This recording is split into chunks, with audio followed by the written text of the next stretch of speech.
Hi guys, welcome back to my channel. So this is Madhu Singh. I'll be doing an Indian theme photo shoot today. So for that I'm using this background stand, and on this background stand I'll be placing this blue tapestry, and then I have this mattress over here. On this mattress I'll be placing this green sari. So let's see how it turned out.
So I don't have many lighting equipments, hence I'm using this small ring light which I have, and I recently purchased this small LED light from Amazon. This LED light cost around 2 to 300 I guess.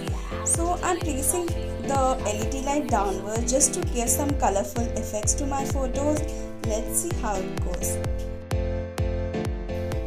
For the shoot I'm using my Canon 1300D as always, because that's the only camera I have right now.